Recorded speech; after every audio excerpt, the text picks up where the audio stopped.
키워드로 알아보는 경제 이야기 그리고 투자 전략입니다. 김한진 이코노미스트 함께하는 시간이죠. 박사님 어서 오십시오. 네, 안녕하세요. 여전히 미국의 금리나 통화 정책, 물가 이런 게 중요한데요. 주제부터 보고 말씀 나누시죠. 첫 번째 주제 보여주십시오. 첫 번째 키워드는 연준의 추가 긴축 가늠자가 뭘까? 일단 FOMC 의사록이 공개가 됐으니까요. 그 내용부터 조금 평가를 해 주십시오. 매파적이었는데 시장은 또 무난히 넘어간 게 아닌가 생각도 되는데요. 네, 지난 1월 31일부터 2월 1일까지 있었던 미국의 통화정책 회의에 대한 의사록인데요. 원래는 의사록이 시장의 관심을 거의 못 끌었습니다. 예전에는. 왜냐하면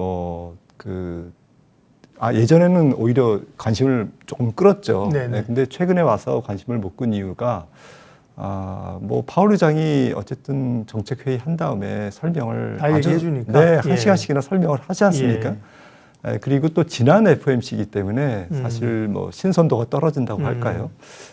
그래서 조금 원래는 그렇게 조금 사람들이 관심을 갖다가 최근에는 안 가졌는데 다시 또 관심을 갖게 된 이유는 아무래도 지금 상황이 상황이니만큼 그래서 물가에 대한 관심, 또 통화정책에 관심이 특히 2월 달 들어서 1월 통화정책을 지나면서 물가와 고용지표가 이제 나왔지 않습니까?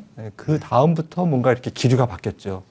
그러니까 2월 초에 또 고용지표, 또 2월 13일 날 물가지표가 나오면서 시장의 기류가 조금 바뀌었는데 아무튼 통화정책 회의 전문을 보니까 내용을 보니까 조금 가장 인상적이었던 것은 50bp 인상을 주장했던 인사들이 영어로 a few, 그러니까 2명 이상이었다라는 게 조금 특징적이었고요. 그러니까 로레타 메스터와 제임스 블라드 이외에 한두 명이 좀 더 있었을 거다라는 게 조금 인상적이었고 그리고 이제 파월 의장이 기자회견 때 좀 금융 완화 여건이 어떻게 완화됐는데 그걸 어떻게 생각하느냐라는 질문에 우리는 단기적인 그런 것은 관심이 없다라는 취지의 발언을 했는데 이 부분 그러니까 완화적 금융 여건에 대해서 위원들이 상당히 우려하고 있다라는 것도 조금 저는 인상적으로 봤습니다.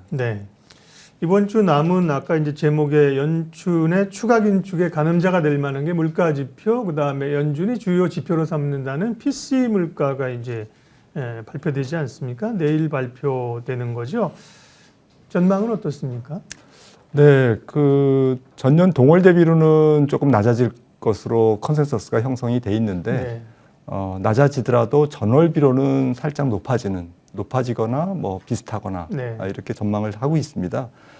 물론 이제 PCE는 1월 달 지표이기 때문에 이미 CPI가 나온 상태에서 조금 신선도가 역시 떨어지지만 그래도 어쨌든 통화정책의 기준점이라는 점에서 조금 관심을 끌 수밖에 없고요. 대략 지난번 CPI 발표 나왔던 수준의 어떤 그 정도와 비슷한 거 아닌가요? 생각보다는 잘 안 떨어진다, 이런 거예요.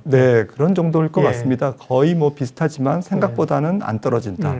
그래서 연간 근원 PCE 물가가 중요할 것 같은데 0.4% 전월비 오르고 연간으로는 한 4.3% 이렇게 전망을 하고 있습니다. 지난번 소비자 물가 지수와 생산자 물가 지수에서 한번 또 시장이 매를 좀 맞았잖아요. 그죠? 추가적으로 급격하게 나빠질다. 그렇지는 않을 것 같고요. 또 급격하게 좋아질 가능성도 높지는 않은 것 같고. PC를 연준은 중요하게 본다는데 시장은 CPI가 먼저 발표해서 그런지, 그죠? 포커스는 CPI를 많이 또 보는 것 같습니다. 자, 그러면 이제 연준의 3월에 FOMC가 지금 예정이 되어 있는 건데요. 3월에 대한 고민이 당초에는 0.25에서 0.5로 가는 거 아니야? 이렇게 설왕설래하다가 간밤에 FOMC 의사록은 다시 0.25, 25bp 쪽이 높은 것 같습니다. 앞서도 2월 1일 FOMC 회의록에 대해서 말씀을 드렸지만 모든 위원들이 현재 물가가 목표 수준보다 너무 높다, 훨씬 높다라는 데 의견을 다 모았거든요. 일치했거든요. 그런 관점에서 지금 꺾이지 않는 인플레이션을 어쨌든 그냥 자연스럽게 그냥 방치하면 꺾일 거냐, 아니라는 거죠. 더욱더 어쨌든 집요한 금리 인상, 통화 긴축이 있어야만 물가가 내려올 것이다라는 쪽으로 의견이 조금 더 한 발자국 더 나간 것 같고요. 그런 측면에서 3월 22일 예정된 FOMC에서도 25bp는 뭐 기정사실. 근데 3월 22일은 이제 점도표가 나옵니다. 그게 중요하네요. 네, 그때 이제 지금 지난번에 얘기한 그 최저금리보다 이게 더 올라가느냐가 이제 맞습니다. 중요하네요. 그래서 뭐 5.1%에 형성돼 있는 지난 12월 네. FOMC에서의 중간값 올해 이제 연말에 이제 5.1 정도에 도달할 거다. 네. 그러면 잘하면 3월 인상으로 끝날 수도 있는데 혹시나 뭐 6월 달은 그런데 확률은 낮지 않아. 이런 정도의 이제 뉘앙스였는데 지금 만약에 3월 FOMC 뚜껑을 열어보니까 점도표가 올라가 버리는 거죠. 25bp 올리고 또 기자회견을 하면서 파월 의장이 지속적인 금리 인상이 불가피하다라는 매파적 발언을 한다든지 또 네. 점도표에서 5.35 정도 저는 예상하고 있거든요. 그러니까 5.1에서 5.35라는 얘기는 네. 좀 두 번 정도는 그러니까 3월에 이어서 5월에도 인상할 것이다라는 것이 거의 확실해지는 거죠. 그러면 최소한 미국의 기준금리 최종치는 5.25 그리고 만약에 6월까지도 인상한다면 5.50 정도. 그러니까 CME 지금 패드워치 시장에서는 5.50이 조금 유력한 최종금리라고 지금 사람들이 베팅을 하고 있습니다. 그러게요. 당초 생각했던 것보다는 이제 평균 최저금리가 조금 올라가는 시장이 그것 때문에 좀 부담스러워하는 거죠. 예. 조금 된 단어입니다만 시장에 그 우리가 유행했던 단어가 이제 중꺾마라고 있지 않습니까? 들어보셨죠? 중꺾마. 네. 뭔가 중요한 건 꺾이지 않는 마음이다. 카타르 월드컵 때 유명한 그 승리를 기원하기 위한 중꺾마인데요. 네. 꺾이지 않는 마음이 아니라 꺾이지 않는 인플레이션 때문에 시장은 걱정입니다. 죄송합니다. 여담을 좀 했고요. 두 번째 주제 확인할게요. 두 번째는요. 예. 키워드 확인하겠습니다. 보여주세요. 네, 한국은행 기준금리 인상 같은 동결. 오늘 금통이 있어서 동결했잖아요. 근데 인상 같은 동결이다. 이거는 무슨 의미일까요? 박사님이 뽑아신 단어 같지는 않은데 그렇게 해석을 해야 되는 건가요? 네. 네, 뭐 저는 예상을 동결로 이제 받고 이제 시장 전문가들도 뭐 한 7대3으로 동결할 걸로 봤죠. 네. 근데 동결의 이유는 물가가 굉장히 잘 잡히기 때문에 그런 것은 아니고요. 아니고.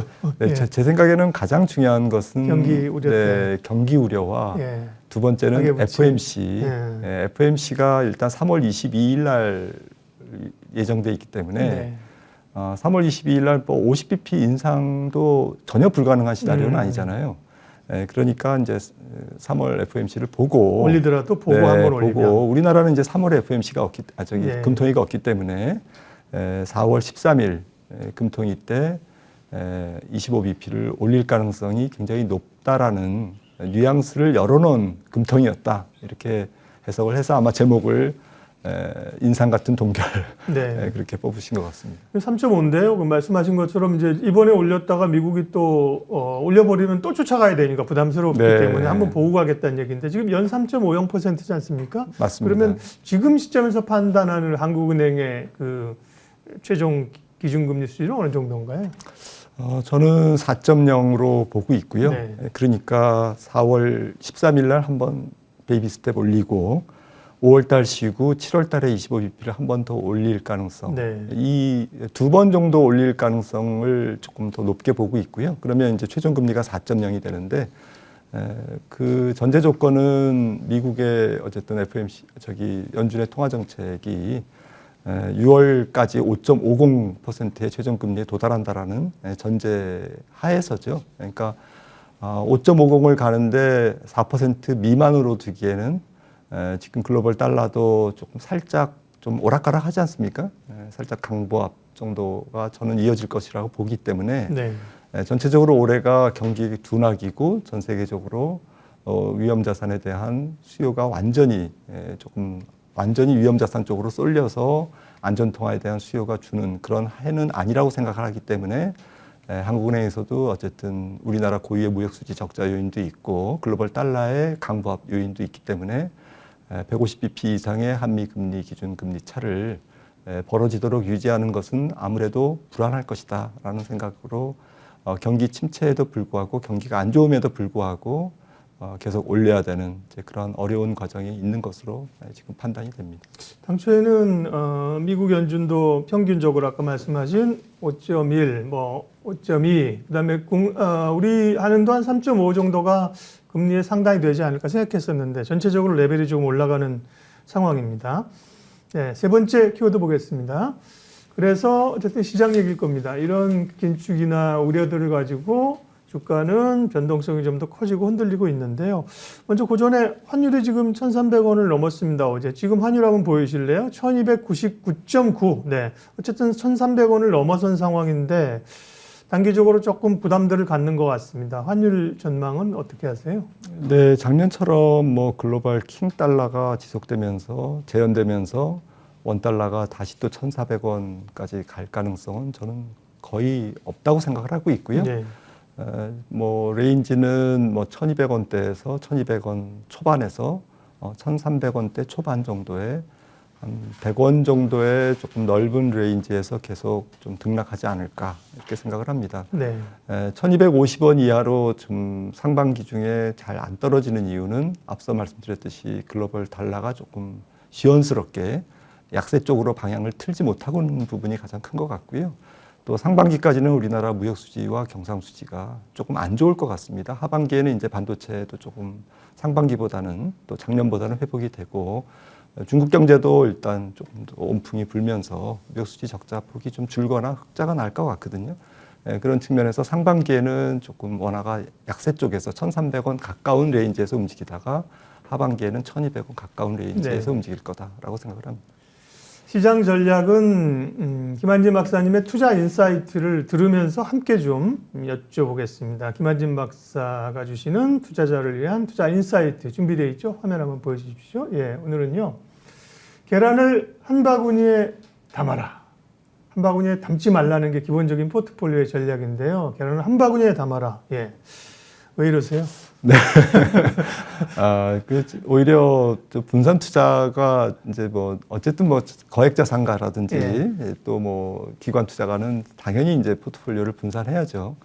하지만 이제 개인 투자가들 분들 같은 경우에는 너무 주식을 분산하면 막연한 분산 투자는 오히려 확신을 갖는 잘하는 종목 한 종목에 투자하는 것보다 오히려 위험할 수 있거든요. 네. 그래서 프로는 오히려 조준사격을 하지 산탄총을 쏘지 않는다라는 말이 있는데 멋있는 말이죠. 네, 예. 그래서 조금 정조준해서 이렇게 정밀하게 이렇게 타격을 할 그런 투자를 계속 반복하는 것이 오히려 위험을 줄이는 방법이 아닐까. 특히 올해는 좀 거시 상황이 그렇게 아주 뭐 조금 V자형 대세 상승장을 뒷받침할 정도로 좋은 건 아니고 그렇다고 작년처럼 계속 저점을 낮추는 그러한 아주 초약세장도 아닌 만큼 저는 박스권 장사라고 봅니다. 그런 측면에서는 올해는 좀 좋은 종목들을 잘 사냥하면 충분히 뭐 승산이 있는 한 해가 될 것 같고 그런 측면에서 조금 잘 아는 종목에 집중 투자하자라는 말씀을 좀 드립니다. 키워드로 풀어보는 경제 이야기 김한진 박사님 함께했습니다. 고맙습니다.